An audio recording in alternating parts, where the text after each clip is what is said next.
എൻ്റെ കൂടെ വർക്ക് ചെയ്തിരുന്ന ഒരു ആക്ടറിൻ്റെ ഒരു മോശം അനുഭവം ഉണ്ടായി എന്നുള്ളത്. അത് കഴിഞ്ഞാൽ ഒരു 6 മാസം സിനിമ ചെയ്തില്ല. നമുക്കത് പിന്നീട് ധൈര്യം ഇല്ലാതായിപ്പോയി. ആരെങ്കിലും എൻ്റെ അടുത്ത് മോശമായി പെരുമാറിയാൽ അവരുടെ പേര് വെളിയിൽ പറയാൻ പറ്റില്ല.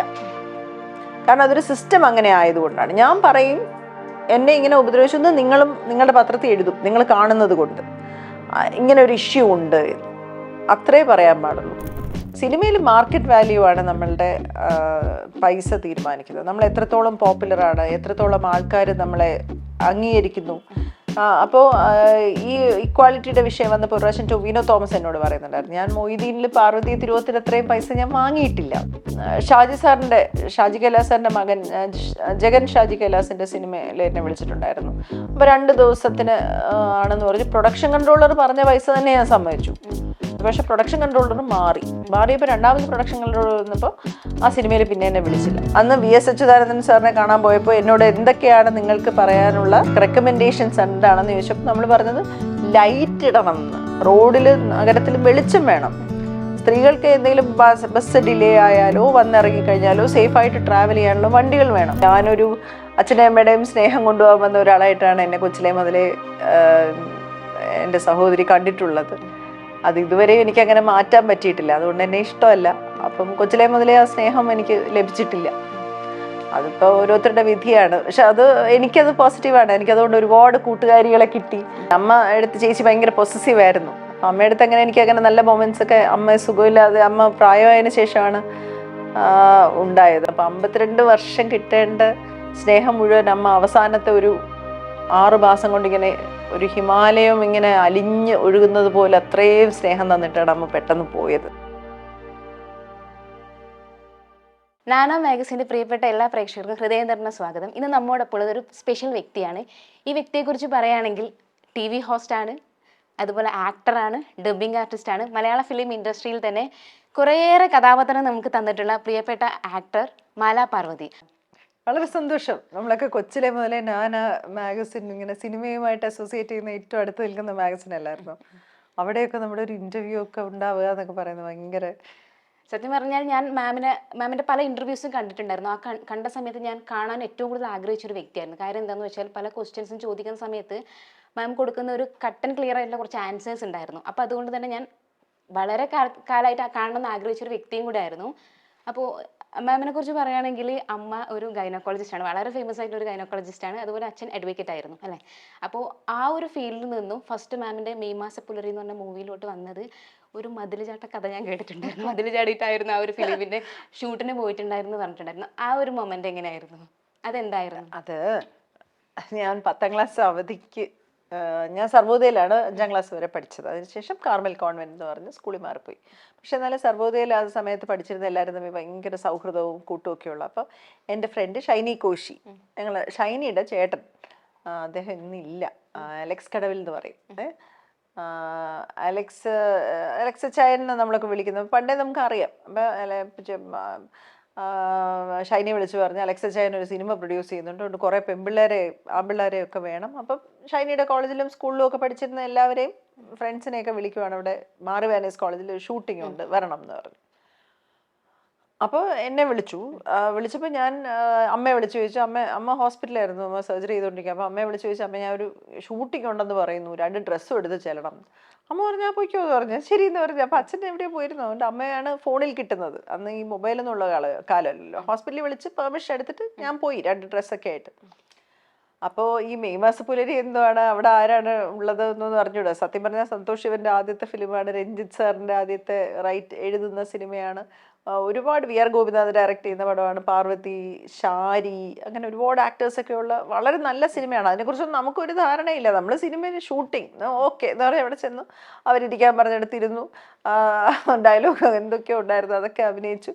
അപ്പോൾ ഒരു സെഗ്മെൻറ്റ് കഴിഞ്ഞപ്പോൾ അടുത്തതിലേക്ക് കുറച്ച് സുഹൃത്തുക്കളെ എടുത്തതിനെ കൊടുത്ത് എന്നെയും എടുത്തു. അപ്പം ഞാൻ വേറൊരു ഷൂട്ട്, അതായത് ഇങ്ങനെ എന്തോ ഐസ്ക്രീമൊക്കെ കഴിച്ചുകൊണ്ടിരിക്കുമ്പോൾ എന്തോ തമാശ ട്രീറ്റ് വേണം എന്നൊക്കെ പറയുന്ന ഒരു ഷോട്ട്, അതും എടുത്തു. അത് കഴിഞ്ഞ് പിന്നെ വേറൊരു സീക്വൻസിൽ കുറച്ച് സുഹൃത്തുക്കളെ എടുത്ത് എൻ്റെ കൂട്ടത്തിൽ പിന്നെ എന്നെ എടുത്തു. അത് കഴിഞ്ഞപ്പോൾ അവർ പറഞ്ഞു ഉച്ചയ്ക്ക് ശേഷം ഷിഫ്റ്റാണ്, നമുക്ക്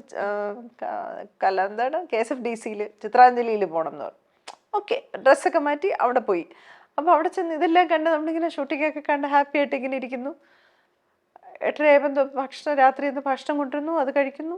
അല്ല ഭക്ഷണം കൊണ്ടുവന്നില്ല, ഭക്ഷണം കൊണ്ടുവന്നപ്പോൾ എനിക്ക് വേണ്ടാന്ന് പറയുന്നു നമ്മൾ. അത് കഴിഞ്ഞപ്പോഴത്തേക്ക് പാർവതി, ശാരിയും ഞാനും കൂടെ ഇങ്ങനെ ഒരു സ്റ്റേഴ്സ് കയറിപ്പോയി ഒരു മുറിയിൽ ചെന്നിങ്ങനെ വാതിലിങ്ങനെ തട്ടുന്നത് വരെ എടുത്തു. അത് കഴിഞ്ഞാൽ ആ കുട്ടി അതിനകത്ത് ആത്മഹത്യക്ക് ശ്രമിക്കുന്നു, ശാരി അതിനെ അടിക്കുന്നു, ഇൻ്റർവെൽ കട്ട. അപ്പോൾ അതുവരെയുള്ളത് എടുത്തു. എന്നിട്ട് ഇന്നിനി പാക്കപ്പ് എന്ന് പറഞ്ഞ് നമ്മൾ കാറിൽ ഹാപ്പി ആയിട്ട് ഞാൻ സന്തോഷമായിട്ട് വരികയാണ്. ആദ്യമായിട്ട് അഭിനയിച്ചെന്നെ അവൾ വീട്ടിലോട്ട് ഇങ്ങനെ ചെല്ലുമ്പോൾ ഫുള്ള് വീട് ലൈറ്റപ്പ് ചെയ്തിട്ടേക്കുന്ന ഒരു വലിയ വീടാണ്. അവിടെ കുറേ ലൈറ്റ് ഉണ്ട്. അത് മുഴുവൻ വീട്ടിലെ മുഴുവൻ വെളിയിലെ വെളിച്ച് ലൈറ്റ് ഫുള്ള് ഇട്ടിട്ട് അച്ഛൻ അങ്ങോട്ടും ഇങ്ങോട്ടും നടക്കുക. ഞാനിങ്ങനെ അച്ഛാ ഇറങ്ങി ഒറ്റ എണ്ണം കിട്ടി. അയ്യോ, സിനിമ അഭിനയിക്കാൻ നടക്കുന്നത് നിനക്ക് വല്ല ധാരണ ഉണ്ടോ സിനിമ എന്താണെന്ന്, അങ്ങനെ ഇങ്ങനെ എന്ന് പറഞ്ഞൊരു ആണ്ട് ചാട്ടം. ഭക്ഷണമൊന്നും തന്നില്ല. ഞാനാണെങ്കിൽ അവിടെ നിന്ന് ഭക്ഷണം പൊതിയും എടുത്തില്ല. അന്നത്തെ ദിവസം വിശന്ന് പരിപാടി നിർത്തി വീട്ടിനകത്ത്. ഇനി സിനിമ എന്ന് പറഞ്ഞ് മേലെ ഇറങ്ങി കൈയും കാലം അടിച്ചോടിക്കും എന്നൊക്കെ പറഞ്ഞ അച്ഛൻ. ആ ശരി, ഓ അങ്ങനെ പ്രശ്നമുണ്ടല്ലേ എന്ന് പറഞ്ഞാൽ അമ്മയുടെ ഒരു അമ്മ നീ എന്ത് ഇത്ര നേരം എവിടെ പോയിരുന്നേ? ഞാൻ പറഞ്ഞ അത് എനിക്കറിഞ്ഞൂടാ, അവരങ്ങനെ പോകാൻ പറഞ്ഞ് ഞാൻ പോയി. എന്താ അച്ഛൻ ഭയങ്കര ദേഷ്യം. ഞാൻ പറഞ്ഞ അത് മനസ്സിലായി. ഇന്ന് മുറിക്കകത്ത് പോയി അങ്ങനെ ഇരുന്നു. പിറ്റേ ദിവസം ഷൈനി വിളിക്കുന്നു, കൊച്ചു ബാക്കി എടുക്കണം, നീ എവിടെ പോയി കിടക്കുന്നു? ഞാൻ പറഞ്ഞു അയ്യോ എന്നെ വിടൂല. ഞാൻ പറയാം അയ്യോ അങ്ങനെ പറഞ്ഞാൽ പറ്റില്ല, ബാക്കി എടുത്തേ പറ്റുള്ളൂ. വേറൊരു പാർട്ടി സീക്വൻസ് ഒക്കെ ഉണ്ട്, അവിടെ ഒന്നും വേണ്ട, ഈ ഒരു സീക്വൻസ് ബാക്കി എടുക്കണം. പകുതി വന്ന് വാതിൽ തട്ടിയിരിക്കുകയല്ലേ, ഇനി അത് തുറന്നിട്ട് ബാക്കി എടുക്കുമ്പോൾ ഞാൻ ഇല്ലായിരിക്കും നോക്കൂല്ലോ. അപ്പോൾ എത്ര മണിക്കൂർ വേണം? ഒരു 4 മണിക്കൂർ വന്നാൽ മതി. ഞാൻ പറഞ്ഞു ശരി, നാളെ ഉച്ചയ്ക്ക് അച്ഛൻ നാട്ടിൽ പോകുന്നുണ്ട്, അപ്പോൾ വന്നാൽ ഞാൻ വരാം. അങ്ങനെ ഇവർ 11 മണിയായപ്പോൾ വിളിക്കുന്നുണ്ട്, വണ്ടി വരും ഇപ്പം. ശരി ശരി എന്ന്. ഞാൻ പതുക്കെ ചെന്ന് അച്ഛനെ 10 മണി തൊട്ട് ഞാൻ പുറത്ത് നോക്കുന്നു. അച്ഛൻ പത്രം വായിച്ചുകൊണ്ടിരിക്കുന്നല്ലാതെ അനങ്ങുന്നില്ല. 11 മണിക്കൊന്നും നോക്കുന്ന അച്ഛൻ അരങ്ങുന്നില്ല, 11:30 നോക്കുന്ന അച്ഛൻ അരങ്ങുന്നില്ല. അതുവഴി ഇറങ്ങിപ്പോകാൻ പറ്റൂല. അപ്പോഴേ വേറെ വഴിയില്ല. അപ്പോഴാണ് വീട്ടിൻ്റെ ഒരു മതിലിൽ കൂടെ ചാടി, അപ്പുറത്തെ വീട്ടിലെ മതിലിയാണ്, അതിൻ്റെ അപ്പുറത്തെ മതിലിയാണ്. അത് കഴിഞ്ഞ് രഞ്ജിത്ത് സാർ എപ്പോഴും പറയും പിന്നെ എൻ്റെ ഓർമ്മ ഒരു ചെരുപ്പ് വന്ന് വീഴുന്നു, ഒരു ഷോള് വന്ന് വീഴുന്നു, ബാഗ് വന്ന് വീഴുന്നു, ഒരാൾ വന്ന് വീഴുന്നു, ചാടിക്കരുത് പോവാന്ന് പറഞ്ഞ് അവിടെ പോയി ഷൂട്ട് ചെയ്തിട്ട് 2-3 മണിക്കൂർ അവർ തിരിച്ചു കൊണ്ട് വിട്ടു. പിന്നെ സിനിമ കാണാനൊക്കെ വീട്ടിൽ നിന്ന് എല്ലാവരും വന്നിരുന്നു. പോകുന്ന വഴിക്കും തിരിച്ചു വരുന്ന വഴിക്കും എല്ലാം അച്ഛൻ്റെ വക ചീത്തയുണ്ട്, നിനക്ക് സിനിമയെക്കുറിച്ച് എന്ത് ധാരണയാണ്, അവൾ സിനിമ അഭിനയിക്കാൻ പോയിരിക്കുന്നു എന്നൊക്കെ. അതുകൊണ്ട് പിന്നീട് അതിനുശേഷം ഇതേ ടീം എന്നെ സന്തോഷ് ഇവരൊക്കെ പിന്നീട് സിനിമയ്ക്ക് അഭിനയിക്കാൻ വിളിച്ചിരുന്നു. വിമൻസ് കോളേജിൽ പഠിക്കുമ്പോൾ പോയില്ല. അപ്പോൾ മാം ഇങ്ങനെ ഒരു രീതിയിൽ ഫാമിലിയിൽ നിന്നൊരു സപ്പോർട്ട് ഉണ്ടായിരുന്നില്ലല്ലോ. അപ്പോൾ ഈ ഒരു ഇഷ്യൂക്ക് ശേഷം പിന്നീട് മലയാള ഫിലിം ഇൻഡസ്ട്രിയിലാണെങ്കിൽ ഏതൊരു ഫിലിം ഇൻഡസ്ട്രിയിലോട്ടും മുന്നോട്ട് പോകണമെങ്കിൽ ഫാമിലി സപ്പോർട്ട് ഭയങ്കര ഇമ്പോർട്ടൻ്റ് ആണല്ലോ. അപ്പോൾ എങ്ങനെയായിരുന്നു അത് ഓവർകം ചെയ്തിട്ടുണ്ടായിരുന്നത്? കല്യാണം കഴിച്ചില്ലേ? കല്യാണം കഴിച്ച പിന്നെ അങ്ങനെ ചേട്ടാ ഇവിടെ പെർമിഷൻ അല്ലല്ലോ, അവിടെ ഹസ്ബൻഡിന്റെ പെർമിഷൻ അല്ലേ. അതുപോലെ ഞാൻ പിന്നെ 39 വയസ്സിലാണ് സിനിമ അഭിനയിക്കാൻ വന്നത്. ചെറിയ പ്രായമൊന്നുമല്ല. മറ്റേത് എനിക്ക് 16 വയസ്സ്, മറ്റേത് കല്യാണം കഴിച്ച് കൊച്ചൊക്കെ ആയിട്ട് 39 ഇയേഴ്സിൽ കുറച്ച് മെച്ചുവേർഡ് ക്യാരക്ടേഴ്സ് ഒക്കെ ചെയ്യാനല്ലേ സിനിമ വന്നത്. അതുപോലെ തന്നെ ഈ ഫിലിമിൽ വരുന്ന സമയത്ത് പേയ്മെന്റിന്റെ കാര്യത്തിൽ കുറച്ച് ഫെമിലിയർ ആയിട്ട് നോക്കുവാണെങ്കിൽ ഒരു ലേഡി നായികക്കും അതുപോലെ മെയിൽ ക്യാരക്ടറിനും രണ്ടുപേർക്കും പേയ്മെന്റ് കൊടുക്കുന്നതിൽ കുറച്ച് വ്യത്യാസം, ഇക്വാലിറ്റി ഇപ്പോഴും വരുന്നില്ല. അപ്പം അങ്ങനെ മാമിന് എപ്പോഴെങ്കിലും തോന്നിയിട്ടുണ്ട്? ഇപ്പം ഫിലിമിൽ അഭിനയിക്കുന്ന സമയത്ത് മാമിൻ്റെ സെയിം ക്യാരക്ടർ ചെയ്യുന്ന ഒരു മെയിൽ ക്യാരക്ടറിനും മാമിനും കൊടുക്കുന്ന പേയ്മെന്റിന്റെ കാര്യത്തിൽ ഒരു ഇക്വാലിറ്റി വന്നിട്ടില്ല എന്നൊരു തോന്നലുണ്ടായിരുന്നു? ഇക്വാലിറ്റി സിനിമയിൽ ഒരു കാലത്തും ഉണ്ടാവില്ല. പണ്ട് ശ്രീദേവി എന്ന് പറഞ്ഞ നടി പറഞ്ഞ ഒരു ഇന്റർവ്യൂവിൽ ഞാൻ ഓർക്കുന്നത്. അപ്പോൾ അവർ പറയുന്നുണ്ടായിരുന്നു കമൽഹാസൻ ആ സമയത്ത് 5000 പിന്നെ ശ്രീദേവിക്കും രജനീകാന്ത് സാറിനും 2000 വെച്ച് അഭിനയിച്ചിട്ടുണ്ടെന്നൊക്കെ. സിനിമയിൽ മാർക്കറ്റ് വാല്യൂ ആണ് നമ്മളുടെ പൈസ തീരുമാനിക്കുന്നത്. നമ്മൾ എത്രത്തോളം പോപ്പുലറാണ്, എത്രത്തോളം ആൾക്കാർ നമ്മളെ അംഗീകരിക്കുന്നു. അപ്പോൾ ഈ ഇക്വാലിറ്റിയുടെ വിഷയം വന്നപ്പോൾ ഒരു പ്രാവശ്യം ടൊവിനോ തോമസ് എന്നോട് പറയുന്നുണ്ടായിരുന്നു, ഞാൻ മൊയ്തീനിൽ പാർവതി തിരുവോത്തിൽ അത്രയും പൈസ ഞാൻ വാങ്ങിയിട്ടില്ല. അപ്പം മെയിൽ ഫീമെയിൽ എന്നുള്ളതിനെക്കാട്ടി ഓരോരുത്തരുടെ എഫേർട്ട് കൊണ്ട് അവർ മാർക്കറ്റിൽ ഒരു സ്വാധീനം ഉണ്ടാക്കുന്നത്. ഇപ്പോൾ ഫസ്റ്റ് ഡേ മാലാ പാർവതി അഭിനയിച്ച സിനിമ എന്ന് പറഞ്ഞാൽ ആരും വരില്ല തിയേറ്ററിൽ കാണാൻ. അപ്പോൾ ആ പൈസ എനിക്ക് ചോദിക്കാൻ പറ്റത്തില്ല. അതേസമയം ഒരു പൈസ അധികം ചോദിക്കുന്നു എന്ന് പറയുന്ന ആൾക്കാരെ ഇപ്പം നമ്മളിവിടുത്തെ നോക്കണ്ട, നമുക്ക് അല്ലു അർജുന് 400 കോടി വാങ്ങിക്കാം. കാരണം അവരുടെ ഒരു ഫസ്റ്റ് ഡേ കളക്ഷൻ അത്രയും ഉണ്ട്. അല്ലെങ്കിൽ വിജയ് എന്ന് പറയുന്ന ഒരാൾക്ക്, അല്ലെങ്കിൽ ചിയാൻ വിക്രം എന്ന് പറയുന്ന ഒരാൾക്ക് അദ്ദേഹത്തിൻ്റെ മാർക്കറ്റ് ഇതാണ്. അദ്ദേഹത്തിൻ്റെ ഒരു സിനിമ ഇറങ്ങുന്ന പറയുമ്പോൾ ആൾക്കാർ കാത്തിരുന്ന് സിനിമയിലേക്ക് ഓടിയെത്തുന്നു. അപ്പം ആ ആൾക്കാർ വാങ്ങിക്കുന്ന ഇത് വെച്ചിട്ട് നമുക്കങ്ങനെ നമ്മളെപ്പോലുള്ള ആക്ടേഴ്സിൻ്റെ വളർച്ചയാണ് അതിനെ ഡിമാൻഡ് ചെയ്യുന്നത്. പക്ഷെ പറയാനുള്ള ഒരു കാര്യം എന്ന് വെച്ചാൽ, ഇപ്പം നമ്മൾ ഹസ്ബൻഡും വൈഫുമായിട്ട് അവതരിപ്പിക്കുന്ന 2 സപ്പോർട്ടിങ് ആക്ടേഴ്സായിട്ട് അവതരിപ്പിക്കുന്ന സമയത്ത് അവിടെയും മെയിൽ ഫീമെയിലിൽ ഭയങ്കര വ്യത്യാസമുണ്ട്. കാരണം മെയിൽ കൗണ്ടർ പാർട്ടിന് കൊടുക്കുന്ന പൈസ നമുക്കതിൻ്റെ 10% പോലും നമുക്ക് പൈസ തരാറില്ല. അത് നമ്മളോട് സംസാരിക്കുമ്പോൾ തന്നെ ആദ്യമേ അത് എൻ്റെ മാത്രം പ്രശ്നമല്ല കേട്ടോ, ഞാനൊക്കെ കുറച്ച് ബെറ്റർ ഓഫ് ആണെന്ന് തോന്നുന്നു. ആദ്യമേ തന്നെ നമ്മൾ ചെറിയ പടമാണ്, ചെറിയ ബഡ്ജറ്റ് ചെയ്ത് തരണം എന്ന്, ചെറിയ അഡ്ജസ്റ്റ് ചെയ്ത് തരണം എന്ന് പറഞ്ഞാണ് നമ്മളോട് സംസാരിക്കുന്നത്. അത് പ്രൊഡക്ഷൻ കൺട്രോളേഴ്സിൻ്റെ ജോലിയാണ് അവരുടെ പൈസ മിനിമൈസ് ചെയ്യുക. അപ്പോൾ അവർ നമ്മളെപ്പോലുള്ളവരിൽ നിന്നായിരിക്കും അത് പൈസ കുറയ്ക്കാൻ പ്രതീക്ഷിക്കുക. നമ്മളെന്താണ്, നമ്മളും സ്വാർത്ഥരാണ്. പൈസ തന്നില്ലേ വർക്ക് ചെയ്യില്ല നമ്മൾ പറയില്ല. നല്ലൊരു ക്യാരക്ടർ കിട്ടിക്കഴിഞ്ഞാൽ നമുക്കത് ചെയ്യണം. അപ്പോൾ നമ്മൾ അഡ്ജസ്റ്റ് ചെയ്തിട്ട് പിന്നെ പരാതി പറയുന്നിട്ട് കാര്യമില്ലല്ലോ. മാമിന് അങ്ങനെ ഏതെങ്കിലും ഒരു ക്യാരക്ടർ പേയ്മെന്റിന്റെ കാര്യം പറഞ്ഞിട്ട് മിസ്സായ ഏതെങ്കിലും ക്യാരക്ടർ? പൈസയുടെ കാര്യം പറഞ്ഞാൽ എനിക്ക് പേയ്മെന്റ് ഒന്നും ഇത് മിസ്സാവത്തേ ഇല്ല. ഞാനത് അവസാനം വരുമ്പം എനിക്ക് സിനിമ ചെയ്യണം തോന്നിയാൽ ഞാൻ പറയും നിങ്ങൾ തരുന്നില്ലേ വർക്ക് ചെയ്യാം എന്ന് പറയും. കാരണം വെച്ചാൽ സിനിമ ചെയ്യാൻ ആ കഥാപാത്രത്തിനോട് കൊതി വന്നു പോയാൽ പിന്നെ പൈസയുടെ കാര്യത്തിൽ ഞാൻ അങ്ങനെ ബലം പിടിക്കാറില്ല. നമ്മൾ എപ്പോഴായാലും വർക്ക് ചെയ്യുന്നത് അതിനൊരു ഫിനാൻഷ്യലി ഒരു ഇൻകം എന്നുള്ള രീതിയിൽ കൂടെ നോക്കുന്നുണ്ടല്ലോ. ഒരു ഇപ്പോൾ ഷാജി കൈലാസ് സാറിൻ്റെ മകൻ ജഗൻ ഷാജി കൈലാസിൻ്റെ സിനിമയിൽ എന്നെ വിളിച്ചിട്ടുണ്ടായിരുന്നു. അപ്പോൾ 2 ദിവസത്തിന് ആണെന്ന് പറഞ്ഞു. പ്രൊഡക്ഷൻ കൺട്രോളർ പറഞ്ഞ പൈസ തന്നെ ഞാൻ സമ്മതിച്ചു, അവർ പറഞ്ഞ പൈസയ്ക്ക് ഞാൻ സമ്മതിച്ചു. പക്ഷെ പ്രൊഡക്ഷൻ കൺട്രോളർ മാറിയപ്പോൾ രണ്ടാമത് പ്രൊഡക്ഷൻ കൺട്രോളർ വന്നപ്പോൾ ആ സിനിമയിൽ പിന്നെ എന്നെ വിളിച്ചില്ല. അപ്പം ഞാൻ ഈ ഡേറ്റും വെച്ചുകൊണ്ടിരിക്കുകയാണ്. നമ്മളെ മാറ്റിയ വിവരവും പറയുന്നില്ല, ഒന്നും പറയുന്നില്ല. അവസാനം രഞ്ജി പണിക്കരേട്ടൻ ആ സിനിമയിലുണ്ട്. അപ്പോൾ പണിക്കരേട്ടൻ ഞാൻ വിളിച്ചു ചോദിച്ചു, പണിക്കരേട്ട ഇന്ന ഒരു 2 ദിവസം എനിക്ക് തന്നിട്ടുണ്ട് ഇന്ന പടത്തിൽ, എന്നെ ആരും വിളിച്ചില്ല, പ്രൊഡക്ഷൻ കൺട്രോളറെ വിളിച്ചിട്ട് കിട്ടുന്നില്ല. അപ്പോൾ പറഞ്ഞു കൺട്രോളർ മാറി പാർവതി, പുതിയ ആൾ വന്നപ്പോൾ എൻ്റെ പേയ്മെൻറ്റ് കൂടുതലാന്ന് പറഞ്ഞിട്ട് വേറെ ആരെയോ കാസ്റ്റ് ചെയ്തു എന്നാണ് ഞാൻ അറിഞ്ഞതെന്ന്. അപ്പം ഞാൻ ഭയങ്കര ഷോക്കായിപ്പോയി. കാരണം അവർ നെഗോഷിയേറ്റ് ചെയ്യാൻ പോലും തയ്യാറായില്ല. അവരാദ്യം പറഞ്ഞ പൈസയിൽ ഞാൻ ഓക്കെ എന്ന് പറഞ്ഞതാണ്. പിന്നീട് അവർ പറയുക എന്നെ മാറ്റിയിരുന്നു പൈസ. അപ്പം അങ്ങനെ അത് നെഗോഷിയേറ്റ് ചെയ്യാനൊന്നും ശ്രമിച്ചില്ല. പ്രത്യേകിച്ച് ഷാജി സാറാണ് എന്നെ സിനിമയിൽ ആദ്യമായിട്ട് കൊണ്ടുവന്നത്. അപ്പോൾ ജഗൻ്റെ സിനിമയിൽ ഞാൻ പൈസ പറയൂല അങ്ങനെ. പിന്നെ ഞാൻ ജഗന് മെസ്സേജ് അയച്ചു, ജഗൻ മോനെ പൈസയൊന്നും ഞാൻ പറഞ്ഞതല്ല, അവർ പറഞ്ഞപ്പോൾ ശരി എന്ന് പറഞ്ഞതാണെന്ന്.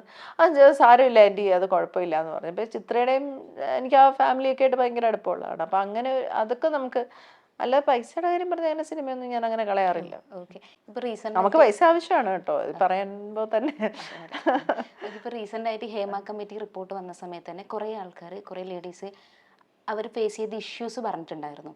പക്ഷേ ഇഷ്യൂസ് പറയുന്ന സമയത്തും ഒരു കൈൻഡ്സ് ഓഫ് സമൂഹം പറയുന്നതെന്ന് വെച്ചാൽ അവർ ആ പരിപാടിക്ക് പോയത് കൊണ്ടല്ലേ, അല്ലെങ്കിൽ ഇത്ര വർഷം കഴിയുമാണ് ഇവരിങ്ങനെ പറയാനുള്ളതിൽ കുറച്ച് ക്വസ്റ്റ്യൻസ് വരുന്നത്. അപ്പോൾ ഇങ്ങനെ ചോദിക്കുന്നുണ്ടല്ലോ, മാമിൻ്റെ അഭിപ്രായം എന്താണ്?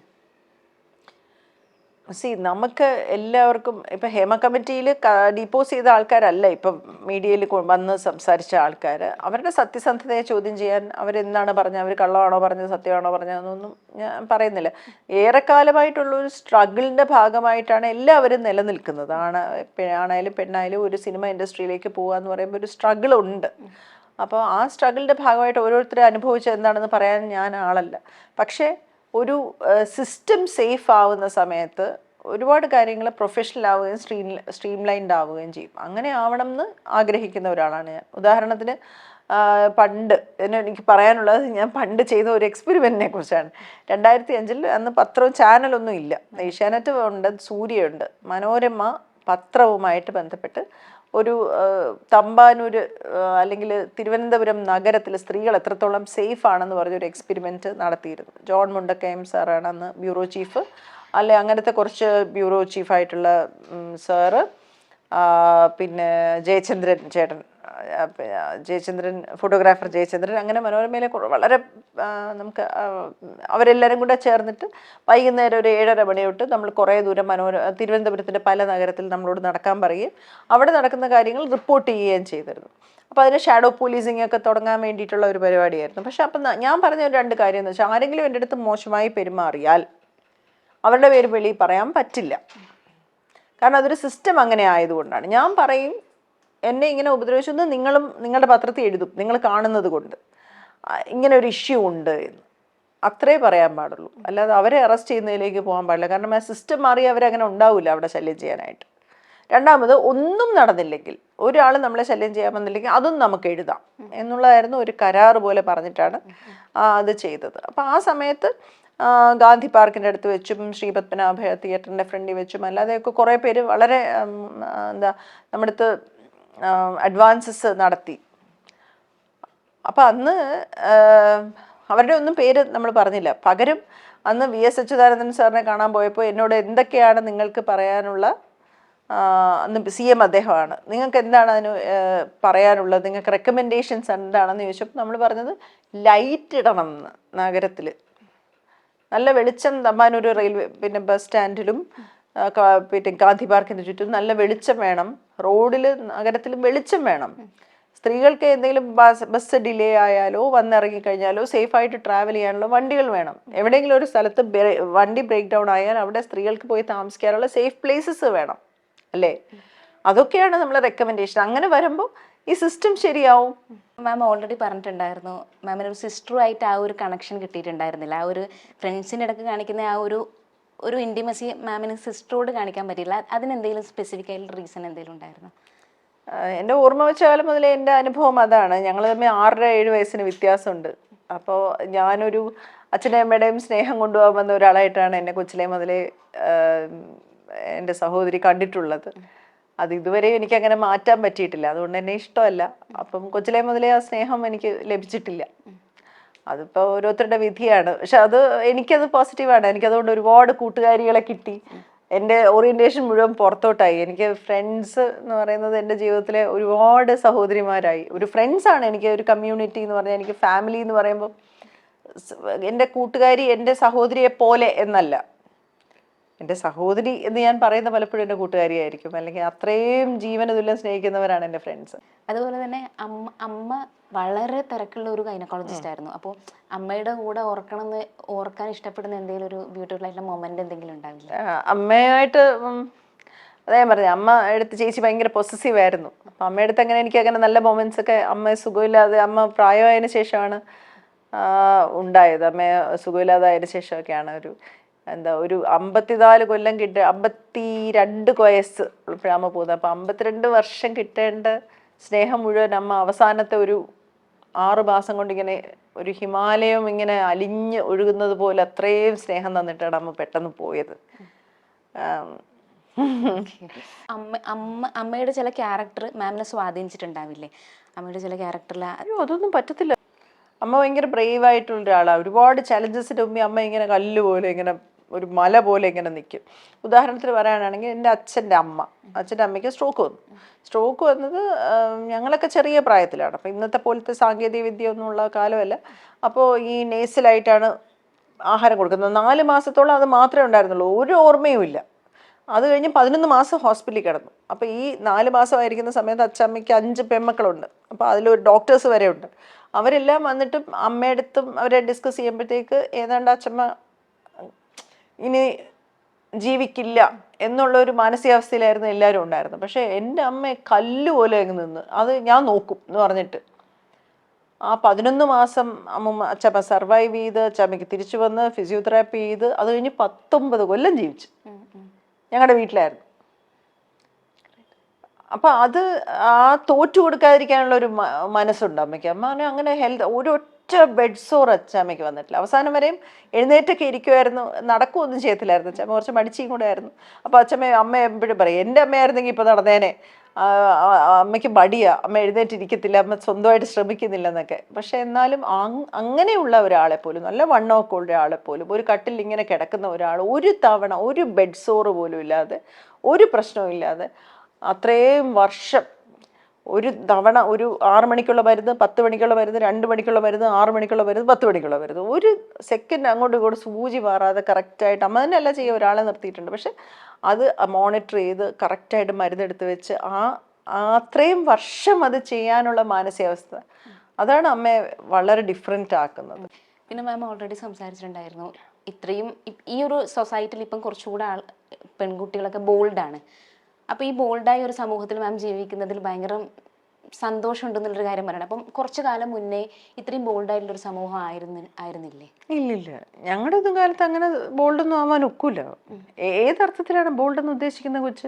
പല പ്രശ്നങ്ങൾ ഉണ്ടാകുന്ന സമയത്ത് ഡയറക്റ്റ് റിയാക്ട് ചെയ്യുന്ന ഒരു കൈൻഡ്സ് ഓഫ് നമ്മുടെ ഒന്നും കാലത്ത് അങ്ങനെ ജനറലൈസ് ചെയ്യാൻ പറ്റത്തില്ല. പക്ഷെ എന്നാലും നമുക്കിപ്പോൾ ഒരു പ്രോബ്ലം ഒക്കെ ഉണ്ടായാൽ നമുക്ക് പെട്ടെന്ന് പറയാനോ അല്ലെങ്കിൽ എന്നെ ഇങ്ങനെ ശല്യം ചെയ്തു എന്നോ അങ്ങനെ ഒന്നും പറയാൻ പറ്റുന്ന ഒരു പരിപാടി ഇല്ലായിരുന്നു. അന്നത്തെ കാലത്ത് എങ്ങനെയാന്ന് വെച്ചാൽ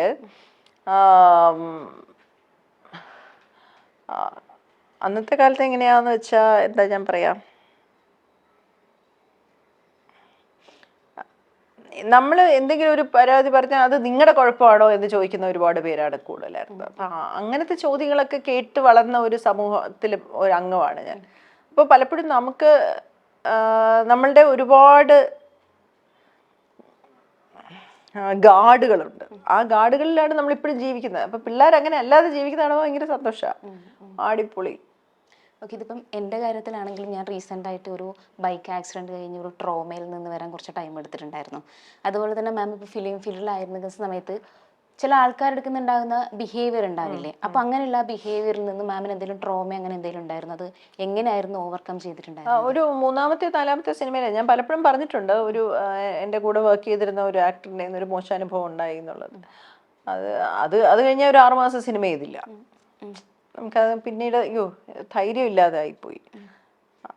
അത് ഫാമിലി എന്നുള്ള എന്നെ വഴക്കൊന്നും പറഞ്ഞുകൊണ്ടൊന്നും അല്ല. ഇപ്പം ഞാൻ എൻ്റെ ഹസ്ബൻഡിനെ വിളിച്ച് പറഞ്ഞത് ഇങ്ങനെ എന്നെ ഒരാളിങ്ങനെ ഗ്രൂപ്പ് ചെയ്ത് ഇയാളൊരു മോശമായിട്ട് പെരുമാറിയെന്ന് സത്യം നിങ്ങളുടെ ആരും സിനിമ അഭിനയിക്കാൻ പോകാൻ പറഞ്ഞില്ല, ഇനി തോറ്റിട്ട് വരരുത്, അതൊന്നും നിങ്ങളുടെ ഒരു പ്രശ്നമേ അല്ല, അവിടെ നിന്ന് ജയിച്ചിട്ടേ വരാവൂ എന്നൊക്കെ പറയുന്ന തരത്തിൽ സപ്പോർട്ട് ചെയ്യുന്ന ആളാണ്. പക്ഷെ നമ്മളുടെ ഒരു പേഴ്സണലായിട്ട് നമുക്ക് ഈ സ്പേസിനെ നമ്മൾ പേടിച്ചു.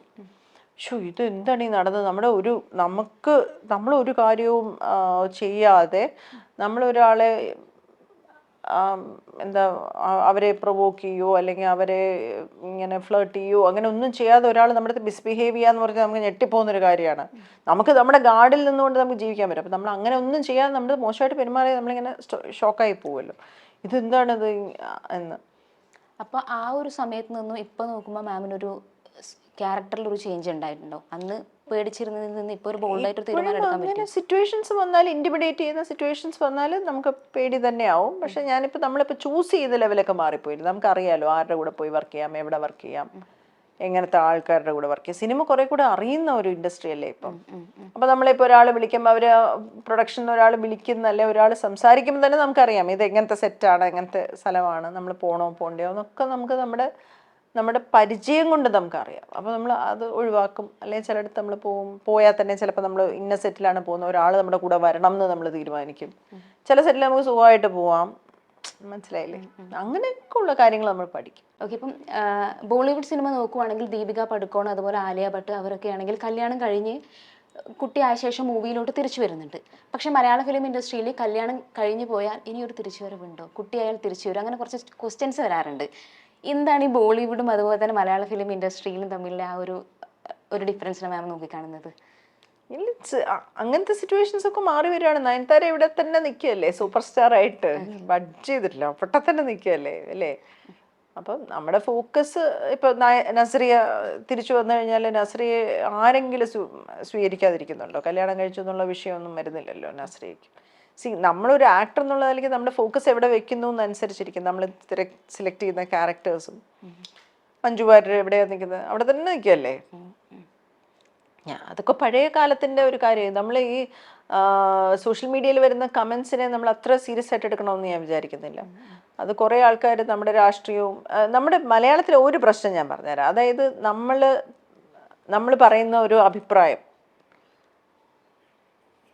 ഞാൻ എന്നൊരു വ്യക്തി, മലയാളികൾ എങ്ങനെയാണ് എന്നെ ഒരു വ്യക്തി എന്നുള്ള നിലയ്ക്ക് കാണുന്നത്, ആ മാർക്ക് തന്നെ എനിക്ക് ആക്ടറായിട്ടും കിട്ടുള്ളൂ. അവർക്ക് എന്നെ ഇഷ്ടമാണെങ്കിൽ ഞാൻ നല്ല ആക്ടറാണ്, കുഴപ്പമില്ലാത്ത ആക്ടർ. എന്നെ ഇഷ്ടമല്ലെങ്കിൽ ഞാൻ എത്ര നന്നായിട്ട് അഭിനയിച്ചാലും ഞാൻ മോശം ആക്ടറാണ്. ഈ സാധനം നമുക്ക് ഭയങ്കര തുല്യമാണ്. മറ്റിടത്തൊക്കെ അങ്ങനെയല്ല. പ്രൊഫഷണലി നമുക്കൊരു മാർക്ക് കിട്ടും, വ്യക്തിപരമായി ഒരു മാർക്ക് കിട്ടും. പക്ഷെ മലയാളത്തിൽ അങ്ങനെയല്ല. നമ്മളെ ഇഷ്ടമാണെങ്കിൽ നമ്മളെ പാസ് മാർക്ക് തരും. അല്ലെങ്കിൽ നമ്മളിനി എന്ത് അഭിനയിച്ചാലും എന്ത് മലപറിച്ച് പാട്ട് പാടിയാലും നമ്മളെ ഇഷ്ടമല്ലെങ്കിൽ അത് ഇഷ്ടമല്ല തന്നെയാണ് എന്നാണ് എൻ്റെ ഒരു മനസ്സിലാക്കൽ. ഈ വ്യക്തിയും പ്രൊഫഷണലിനെയും കൂടെ ഒന്നാക്കി കളയും. അപ്പോൾ പിന്നെ ഇപ്പോൾ എന്താ ഞാൻ എങ്ങനെ പറഞ്ഞുതരാനാ, നമുക്ക് ചില ആക്ടേഴ്സിനെ പറയും. ഇപ്പോൾ ഇന്ദ്രൻ ചേട്ടൻ ഒരു സിനിമയിൽ കുറച്ച് മോശമായിട്ട് അഭിനയിച്ചാലും ആൾക്കാർക്ക് ഒരു പ്രശ്നമില്ല. ഇന്ദ്രൻ ചേട്ടനെ ഇഷ്ടമാണ് ആൾക്കാർക്ക്. എന്താണെന്നറിയില്ല, എന്നെ ഇഷ്ടമാണ് എന്ന് പറയുന്നൊരു സാധനം ഇല്ലാതെ മലയാളികളുടെ അടുത്ത് നിൽക്കാൻ പറ്റില്ല. അപ്പം അത് ഞാൻ അപ്പം അതേസമയം ചിലപ്പോൾ ഇന്ദ്രചന മോശമായിട്ട് അഭിനയിക്കുന്ന ആളല്ല, ഇന്ദ്രചന കിഡിലാണ്, ഞാൻ അങ്ങനെയല്ല പറഞ്ഞത്. ഞാൻ പറഞ്ഞു ഇപ്പോൾ ഫോർ എക്സാമ്പിൾ ഒരു സിനിമയിൽ കുറച്ച് മോശമായിട്ട് അപ്പം അഭിനയിച്ചാലും ഒന്നും ആൾക്കാർ പറയൂല. പക്ഷെ ഇഷ്ടമല്ലാതായാലോ കൊന്നു കുഴിച്ചുകൂടും ഒരു പെർഫോമൻസിൽ. അപ്പം അത് അങ്ങനത്തെ കുറേ കാര്യങ്ങളുണ്ട്. അല്ലാതെ എനിക്ക് അങ്ങനെ തോന്നിയിട്ടില്ല കേട്ടോ, കല്യാണം കഴിച്ചത് കൊണ്ട് അങ്ങനെ മാറ്റി. ഇപ്പം ചില ആർട്ടിസ്റ്റുകളെ ഇപ്പോൾ അവരുടെ വ്യക്തിപരമായ വേറെ പല കാര്യങ്ങൾ കൊണ്ടാണ്. ഇപ്പോൾ ശ്വാസിക കല്യാണം കഴിച്ചതിന് ശേഷം ലബർ പന്തിലൊക്കെ എന്തൊരു പെർഫോമൻസ് ആയിരുന്നു തമിഴിൽ. അപ്പം ഇന്നത്തെ കാലത്ത് മലയാളത്തിലെ ആക്ടർ മലയാളത്തിൽ തന്നെ എന്ന പരിപാടി ഇല്ല. തമിഴ്, തെലുങ്ക് എല്ലാവരും. ഇപ്പം ഷംന കാസിം മറ്റേ രാജമന്ത്രി എന്ന് പറഞ്ഞ പാട്ടൊന്ന് കല്യാണം കഴിച്ച് കൊച്ചെന്ന് എന്തോ രസമാണ്. അപ്പം അത് ഒരു പാൻ ഇന്ത്യൻ ആയിക്കഴിഞ്ഞു. ഇനിയിപ്പം തമിഴിലെ ആള്, തെലുങ്കിലെ ആള്, ഹിന്ദിയിലെ ആളൊന്നുമില്ല, എല്ലാവരും എല്ലായിടത്തും ഉണ്ട് അല്ലേ. മാം അടുത്തതായിട്ട് നമ്മളൊരു സെഗ്മെന്റിലോട്ടാണ് പോകുന്നത്. അപ്പോൾ ഞാൻ കുറച്ച് സ്റ്റേറ്റ്മെന്റ് പറയാം. അപ്പോൾ മാമിന് അതുമായിട്ട് കണക്ട് ചെയ്യാൻ പറ്റുന്ന ഇൻസിഡന്റോ അങ്ങനെ എന്തെങ്കിലും ഒരു കാര്യമുണ്ടെങ്കിൽ ഷെയർ ചെയ്യാം. ഓക്കെ, സിനിമയിലെ രാഷ്ട്രീയം തലവേദനയായിട്ട് തോന്നിയിട്ടുണ്ടോ? സിനിമയ്ക്കകത്ത് പൊളിറ്റിക്സ് തലവേദനയായിട്ട് മാമിന് തോന്നിയിട്ടുണ്ട്? ഞാൻ അങ്ങനെ ഇൻവോൾവ് ആവാറില്ല അങ്ങനത്തെ കാര്യങ്ങളിലൊന്നും. സിനിമയിൽ ആൾക്കാർ തമ്മിൽ ഈഗോ ഉണ്ടാവാം, അതൊക്കെ പ്രോബ്ലം ആണ്. പക്ഷെ ഞാൻ ചെറിയ ക്യാരക്ടേഴ്സ് ഒക്കെ ചെയ്തിട്ട് പോരുന്നതല്ലേ. എനിക്ക് ഒരൊറ്റ കണക്ഷനേ ഉള്ളൂ, ഡയറക്ടർ മാത്രം. ഡയറക്ഷൻ ഡിപ്പാർട്ട്മെൻറ്റും ഡയറക്ടേഴ്സും അവരെന്താണോ ആവശ്യപ്പെടുന്നത് അത് ചെയ്തിട്ട് വരാം. ചിലപ്പോൾ നമ്മുടെ കോ ആക്ടേഴ്സൊക്കെ ചിലപ്പോൾ നമുക്ക് പ്രശ്നങ്ങളൊക്കെ ഫീൽ ചെയ്യാം, പക്ഷെ ആ ഫീലിങ്ങിൽ നിൽക്കത്തേ ഉള്ളൂ. ഡയറക്ടറുമായിട്ടുള്ള കണക്ഷനിലാണ്. ഇപ്പോൾ അങ്ങനെ ഒരു പ്രോബ്ലം ആകുന്ന സിനിമകളിൽ നിന്ന് ഞാൻ ഇറങ്ങി പോന്നിട്ടുമുണ്ട്, എനിക്ക് അഭിനയിക്കാൻ പറ്റുന്നില്ല എന്ന് വിചാരിച്ചിട്ട്. ഓക്കെ, അങ്ങനെയുള്ള ഏതൊരു സിനിമ പറയുന്നതിൻ്റെ ബുദ്ധിമുട്ടുണ്ടോ? ഇല്ല, വേണ്ട. അത് സിനിമയുടെ പേര് പറയട്ടെ. ഞാൻ എൻ്റെ കഴിവില്ലായ്മ കൊണ്ട്, എനിക്ക് ചേരാൻ അഡാപ്റ്റ് ചെയ്യാൻ പറ്റാത്തത് കൊണ്ട് ചില സിനിമകളിൽ നിന്ന് ഞാൻ വിട്ടു വന്നിട്ടുള്ളൂ. അവരുടെ കുറവല്ല, അവരെല്ലാം അടിപൊളിയായിരുന്നു, സിനിമയും നന്നായിട്ട് വന്നിട്ടുണ്ട്. എനിക്ക് പറ്റാതെ വരും ചില സിനിമകളിൽ അഡ്ജസ്റ്റ് ചെയ്യാൻ. എല്ലായിടത്തും നമുക്ക് പോയാൽ ഉപ്പ് പോലെ അലിയത്തില്ലല്ലോ. ചിലപ്പോൾ നമ്മളിങ്ങനെ ചേരാതെ കിടക്കും, അങ്ങനെ ഉപ്പില്ല, അങ്ങനെ അലിയാൻ പറ്റുന്നില്ലെന്ന് തോന്നുമ്പോൾ മാറി നിൽക്കുന്നതാണ് നല്ലത്. അതുകൊണ്ട് ഇനി നല്ല രീതിയിൽ മാർക്കറ്റ് ചെയ്യാൻ പറ്റുന്നില്ലെങ്കിൽ സിനിമ രക്ഷപ്പെടുന്നില്ല എന്നുള്ളൊരു തോന്നലുണ്ടായിരുന്നു. എന്തോ നല്ല രീതിയിൽ മാർക്കറ്റ് ചെയ്തിട്ടില്ലെങ്കിൽ സിനിമ രക്ഷപ്പെടില്ല? ഉറപ്പായിട്ടും നല്ല രീതിയിൽ മാർക്കറ്റ് ചെയ്തില്ലേ സിനിമ രക്ഷപ്പെടത്തില്ല. നമ്മുടെ വ്യൂവേഴ്സിനും നമ്മുടെ റിവ്യൂവേഴ്സിനും വലിയ പങ്കുണ്ട്. അവർ കൊള്ളത്തില്ലെന്ന് പറഞ്ഞു കഴിഞ്ഞാൽ സിനിമ കൊള്ളത്തില്ല. അങ്ങനെ എല്ലാം ഉണ്ട്. സിനിമയിലും സ്ത്രീകൾ സുരക്ഷിതരാണോ? ബെറ്ററാണ്, ഒരുപാട് ബെറ്ററാണ്. ഞാൻ വന്ന കാലത്തെ പോലെയല്ല സിനിമ. നമ്മളിപ്പോൾ പുതിയതായിട്ട് വന്ന ഒരുപാട് ആക്ടേഴ്സ് പെൺപിള്ളേരോടൊക്കെ നമ്മളിപ്പോൾ സംസാരിക്കുന്ന സമയത്ത് അവർക്കൊന്നും ഇപ്പം ഞാൻ അനഘ നാരായണനോട് കഴിഞ്ഞ ദിവസം സംസാരിക്കുന്നത്, എനിക്ക് ഒരു ബാഡ് എക്സ്പീരിയൻസും ഉണ്ടായിട്ടില്ല. സിനിമയിൽ ഒരുപാട് ചെറുപ്പക്കാർ നല്ല ഡയറക്ടേഴ്സും ഒക്കെ വളരെ നല്ല സേഫായിട്ടുള്ള സിനിമ ഉണ്ടായിക്കൊണ്ടിരിക്കുകയാണ്. അത് ഈ ഡയലോഗും ഈ കോൺവെർസേഷൻസും മീഡിയയുടെ ഇടപെടലും ഒക്കെ പോസിറ്റീവായിട്ട് തന്നെയാണ് സിനിമയിലും ഭരിക്കുന്നത്. അത് ഉറപ്പായിട്ടും. ഏകദേശം അതുപോലത്തെ ഒരു നെക്സ്റ്റ് ക്വസ്റ്റ്യൻ ആണ് വരുന്നത്, അതുമായിട്ട് കണക്ട് ചെയ്യുന്നത്. സോഷ്യൽ മീഡിയ സിനിമാക്കാർക്ക് തലവേദന ആകാറുണ്ടോ? സോഷ്യൽ മീഡിയ ഒരു കാറ്റ് പോലെയാണ്. അത് ചില സമയത്ത് കാറ്റടിച്ച് നമ്മളെല്ലാം എയറിലാവും, ചിലപ്പോൾ അവർ നമ്മളെ കാറ്റടിച്ച് എയറിന്ന് താഴെ ഇറക്കും, പിന്നെ നമ്മളെ അടിച്ചു പൊക്കും, പിന്നെ അവിടെ നിന്ന് തഴിച്ച് താഴെ. ഇത് മറ്റേ അറബിക്കടലിൽ ന്യൂനമർദ്ദം ഉണ്ടാവുന്നത് പോലെ എപ്പോൾ ഇതെങ്ങനെ ഭവിക്കും എന്നൊന്നും പറയാൻ പറ്റത്തില്ല. എല്ലാ ദിവസവും ജാഗ്രതയോടെ ഇരിക്കുക എന്നുള്ളത് മാത്രമേ ഉള്ളൂ. വന്നു, പക്ഷെ എന്നാലും സോഷ്യൽ മീഡിയ നമ്മൾ ഒരു വലിയ അളവ് വരെ കരുതണം, ഭയക്കണം, സ്നേഹിക്കണം. കാരണം അവരാണ് പണ്ട് അവരുടെ ഫേസ് ഒന്നും നമുക്ക് അറിയത്തില്ലായിരുന്നു, ആൾക്കാർ അഭിപ്രായം പറയുന്നവരുടെ അല്ലേ. ഇപ്പോൾ എന്ന് വെച്ചാൽ എല്ലാവർക്കും പേനയുണ്ട്, പേപ്പറുണ്ട്. അതുകൊണ്ട് എല്ലാവരെയും നമ്മൾ കരുതണം. എല്ലാവരുടെയും അഭിപ്രായം നമുക്ക് ശരിയായിട്ട് എടുക്കാൻ പറ്റത്തില്ല. കാരണം മനഃപൂർവ്വമായി ആക്ഷേപിക്കാൻ വേണ്ടിയും ഒരുപാട് പേര് രാഷ്ട്രീയം വെച്ചൊക്കെ പറയുന്നവരുണ്ട്. അപ്പോൾ നമുക്കതെല്ലാം നമ്മുടെ മനസ്സിലോട്ട് എടുക്കാൻ പറ്റില്ല. പക്ഷെ അവർ പറയുന്ന, ഉദാഹരണത്തിന് എൻ്റെ കാര്യം ഞാൻ പറയാം. ആദ്യകാലങ്ങളിൽ പറയാറുണ്ട് ഇവരഭിനയിക്കുന്ന ഈ സിനിമയിൽ ഇന്ന് മാലാപാർവതി മാത്രം കൊള്ളൂല, ഈ സിനിമയിൽ ഭീഷ്മപർവ്വതി മാലാപാർവതി മാത്രം കൊള്ളൂല, മാസ്റ്റർ. അപ്പോൾ ഞാൻ ആദ്യമൊക്കെ വിചാരിക്കും നേരായിരിക്കും, ഞാൻ കൊള്ളത്തില്ല കേട്ടോ, എങ്ങനെ ഇത് നന്നാക്കാം. അപ്പോൾ ഞാൻ ഡയറക്ടറിനോടൊക്കെ ചോദിക്കും, സാർ ഞാൻ മാത്രം കൊള്ളൂല എന്ന് പറയുന്നത് ഓക്കെ ആയിരുന്നു, ചേച്ചി അടിപൊളിയായിരുന്നില്ലേ, കുഴപ്പമൊന്നും ഉണ്ടായിരുന്നില്ല. അങ്ങനെയാണല്ലേ. അപ്പോൾ ഞാൻ ജ്യോതിഷനോട് ചോദിക്കും, ജ്യോതിഷേ ഞാൻ ഈ സിനിമയെ കൊള്ളത്തില്ലത് ഇവർ എഴുതിയേക്കും, ചുമ്മാ അതിന് ബ്രോ നല്ലതായിരുന്നു. അപ്പം ഞാനിങ്ങനെ അത് പിന്നെ ആയപ്പോൾ ഇത് നിരന്തരമാണ്. ARM ഞാൻ ഒഴിച്ച് ബാക്കി എല്ലാവരും കൊള്ളൂല, മാസ്റ്റർ പീസിൽ ഞാൻ ഒഴിച്ച് ബാക്കി എല്ലാം കൊള്ളൂ, എന്ത് ഞാൻ ചെയ്താലും ഞാൻ ഒഴിച്ച്. അപ്പം പിന്നെ എനിക്ക് നമ്മളതിനെ പറയുന്ന ഒരു ന്യൂനപക്ഷമാണെന്ന് നമ്മൾ മനസ്സിലാക്കിയിട്ട് അത് വിടും. പക്ഷെ അതേസമയം ചില കാര്യങ്ങൾ നിങ്ങൾ ഇന്ന കാര്യത്തിൽ ശ്രദ്ധിക്കണമായിരുന്നു, അല്ലെങ്കിൽ ഈ സീനിൽ നിങ്ങൾ നന്നായി ചെയ്തില്ല എന്ന് പറഞ്ഞ് ഭയങ്കര ഗൗരവമായിട്ട് എടുക്കും. അത് ചിലപ്പോൾ ശരിയുമായിരിക്കും. ഇപ്പോൾ ഉദാഹരണത്തിന് എന്നോട് ഒരാൾ എഴുതിയിരുന്നു, മാമാങ്കത്തിൽ നിങ്ങൾ അഭിനയിച്ചത് കരഞ്ഞത് നന്നായില്ല എന്ന്. കറക്റ്റാണ്, ഞാൻ നന്നായിട്ടല്ല സീൻ അഭിനയിച്ചത്. അപ്പോൾ അത് ഞാൻ അങ്ങനെ ഒരു സീൻ വന്നാൽ ഇത് ഞാൻ ഓക്കെ വെക്കല്ലേ സാർ, ഞാൻ ചെയ്തത് സത്യസന്ധമല്ല എന്ന് പറയാൻ ശ്രമിക്കാറുണ്ട് ഇപ്പം. അത്രയും ഗൗരവമായിട്ടാണ് ഞാൻ അഭിപ്രായങ്ങളെ സ്വീകരിക്കുന്നത്. Okay, last one. മാമിന്റെ തുറന്നു പറച്ചിലുകൾ അത്ര നല്ലതല്ല എന്ന് മാമിന് എപ്പോഴും തോന്നുന്നു? 100% എപ്പോഴും തോന്നാറുണ്ട്. 4 ചോദിച്ചാൽ ഉത്തരം പറഞ്ഞു പോകും. ഓക്കെ, അതിനെന്തെങ്കിലും സ്പെസിഫിക് റീസൺസ്? മേ ബി ഞാനൊരു ഇന്റർവ്യൂർ ആയിരുന്നുകൊണ്ടായിരിക്കും. ആ ഇന്റർവ്യൂ ചെയ്യുന്ന ആളുടെ ഒരു ആഗ്രഹമാണല്ലോ ആ ചോദ്യം ചോദിക്കാൻ. അപ്പൊ അതിന് ഉത്തരം പറയാനുള്ള ഒരു ടെൻഡൻസി എന്നിൽ കൂടുതലാണ്. ഞാൻ എപ്പോഴും പണി മേടിക്കും. ഓക്കെ, ഏതായാലും ഇത്രയും നല്ലൊരു കോൺവെർസേഷൻ ഉണ്ടായതിൽ വളരെ വളരെ സന്തോഷമുണ്ട്. അപ്പോൾ ദീപ്തി ഹാപ്പി ആയോ? ഞാൻ ഭയങ്കര ഹാപ്പിയാണ്. അത് മതി. ഓക്കെ, അപ്പോൾ ma'am thank you so much. അപ്പോൾ നമ്മുടെ ഈ ഒരു ഇത്രയും ചെറിയൊരു സമയത്ത് മാമിന്റെ കുറേ വിശേഷങ്ങളും മാമിന്റെ ചിന്താഗതിയും കാര്യങ്ങളൊക്കെ ഞങ്ങളോട് ഷെയർ ചെയ്തതിൽ. സോ ഇനിയുള്ള ഫ്യൂച്ചർ. ആക്സിഡന്റ് കഴിഞ്ഞപ്പോൾ ട്രോമയൊക്കെ ശരിയായോ? എന്തായിരുന്നു? ഇപ്പോഴും ഉണ്ട്. ഉണ്ടോ? എന്താ പറ്റിയ? അത് ബൈക്ക് വന്നിടിച്ചായിരുന്നു. ഓ, അത് കുഴപ്പമില്ല. ജോലി ചെയ്ത് അതിൽ നിന്ന് പുറത്തു വരണം കേട്ടോ. അപ്പോൾ thank you so much ma'am.